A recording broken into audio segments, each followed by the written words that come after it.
Distinguished Sergey LAVROV, dear colleagues, ladies and gentlemen, friends, the Moscow Conference on International Security has become a tradition.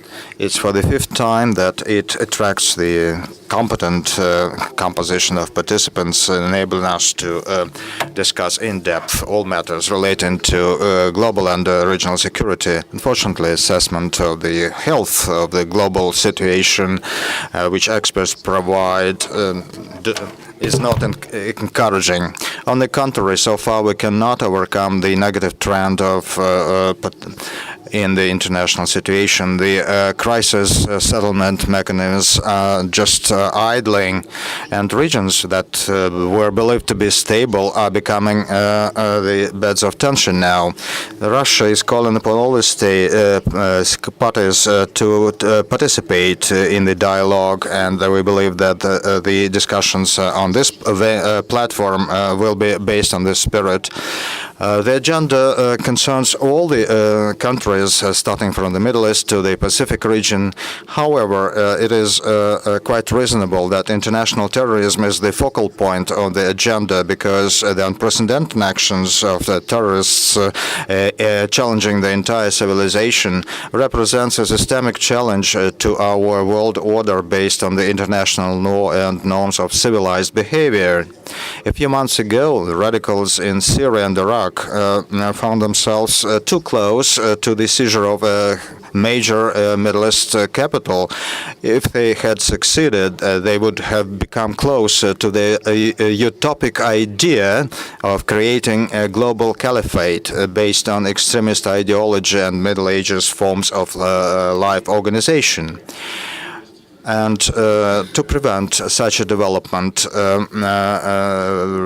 Russia took a decision in response to the request of the country government, the air and space forces. Russia was the only power that demonstrated seriousness in this Syrian conflict. I quoted the former French Prime Minister. The actions coordinated with the Syrian forces, governmental forces, and then with patriotic opposition, made it possible to make terrorists leave some of the cities and start the process, and it made it possible to start process for peaceful settlement in Syria. It became possible because of the coordination on the part of the US and Russian forces, and the two countries showed realism and serious approach, and it helped us to establish not only the coordination between our militaries, but also to become co-chairs in the conference on the Syrian crisis. Some other partners also made their contributions, the members of the Syria support group, and actually this force make it possible to implement the initiative of building a broad international anti-terrorist front, which was submitted by President Putin at the 70th anniversary at the General Assembly conference.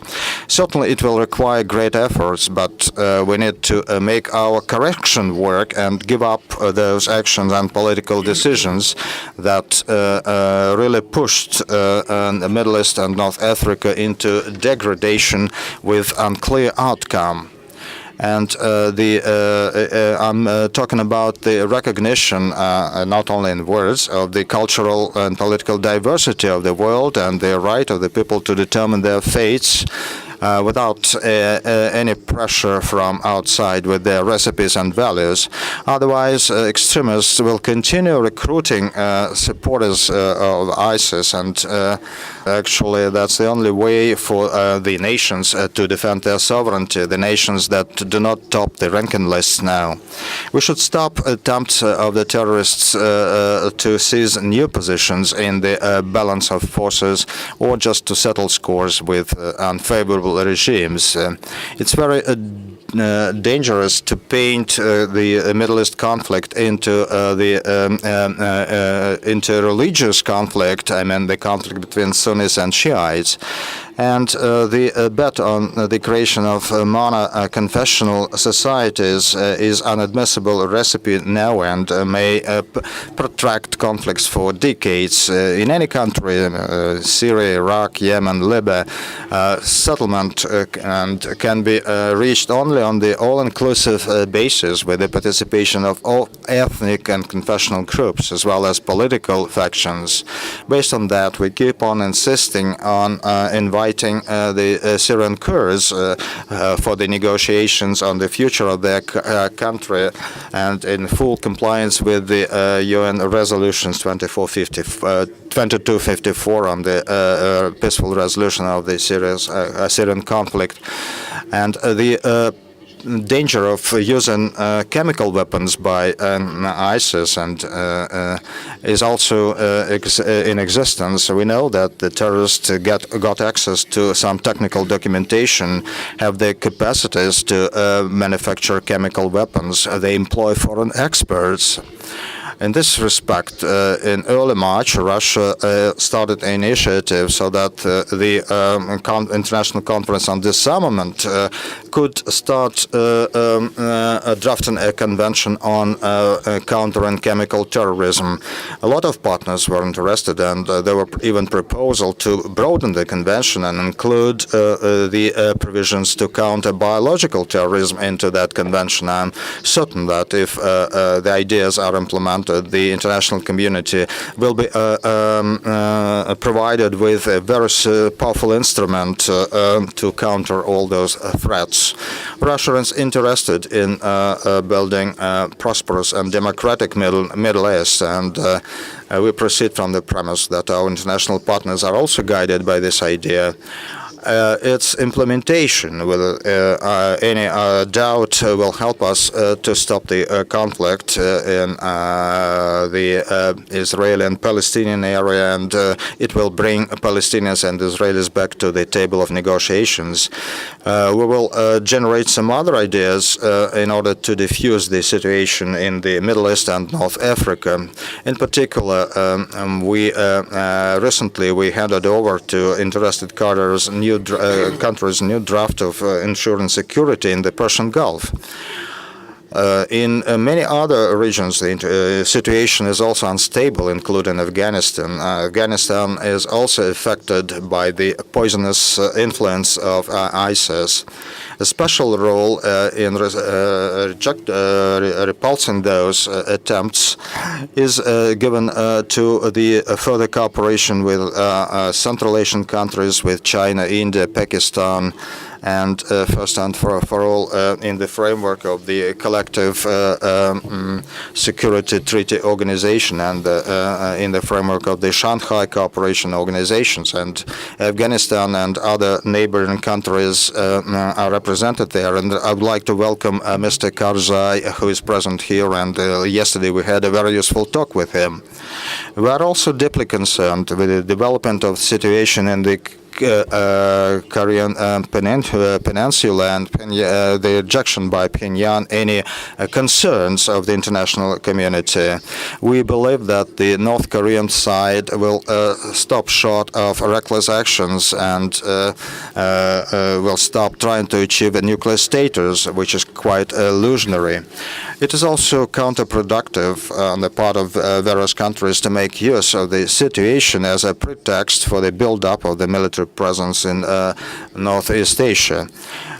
We are certain that the stability of the Asia-Pacific region can further be strengthened through the mechanisms, non-alliance principles of equal security and indivisible security, when countries refuse from any actions aimed at undermining stability in other countries.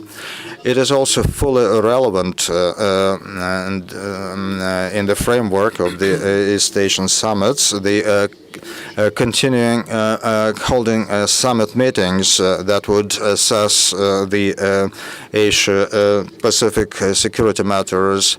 4 rounds of such a dialogue have already taken place with the involvement of all the countries part to the East Asian summits. Ideas submitted by China, Russia, India, and Indonesia were discussed, and the 5th round is scheduled for this summer. We also believe that the decisive change in the situation can be achieved only if we unite efforts. All international players unite their efforts. It sounds like an axiom, but this concept is slowed down by attempts to ensure their own security at the expense of the security of other countries. As the recent meeting of NATO-Russia Council on the level of ambassadors that was held at the initiative and request of NATO after a long intermission, we saw that the situation with European security is still deadlocked. And I can point out that any attempts and by our country to establish more stable relations in countering terrorism were undermined by NATO moves. I agree with Chairman of the European Commission, Mr. Juncker, who said that it was impossible to establish a strong security system without Russia's participation. But the practical actions of our Western partners are countering that. In the Western or Eastern NATO's flank, we can see military exercises that are conducted on a daily basis. Infrastructure is being built, and all that runs counter to the founding act between NATO and Russia, and that change military and political landscape, specifically in north and east of Europe. Turning it from most stable region into an area of increased tension.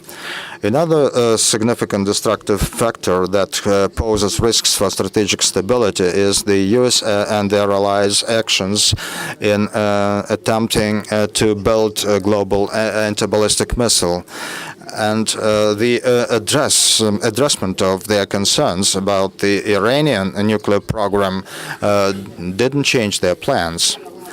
And a new blow on regional stability would be the deployment of global anti-ballistic missile defense by United States in the Korean Peninsula. And in the background of NATO statement, U.S. statements to contain Russia, it is strange to see Western partners' proposals on significant build-up in confidence-building measures. Russia does not object to the confidence-building measures, specifically in military area, but it is to be achieved with due regard to the interests of all the sides. And in order to establish a serious and productive dialogue, certain conditions are to be created, and one of them is the refusal and the giving up by Western countries from anti-Russian course. And it's done in the background of the slogans that Russia is wrong in their viewing NATO as an enemy. Another generator of tension is the situation in Ukraine, and the only remedy to that is to be fair and frank in implementing the set of Minsk Accords and making Kiev authorities to make it to do it also.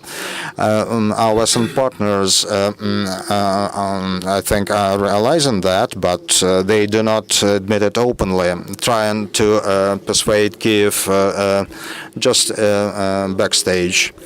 So the world situation is at the road junction. We can either go to more anarchy, or some joint efforts will be made to address all the threats and challenges in line with the contemporary time. For that end, we should not try to teach other countries a lesson or impose standards on other countries or punish other countries for your own mistakes. Rather, you need to sit at the negotiating table and try to find a balance of interests.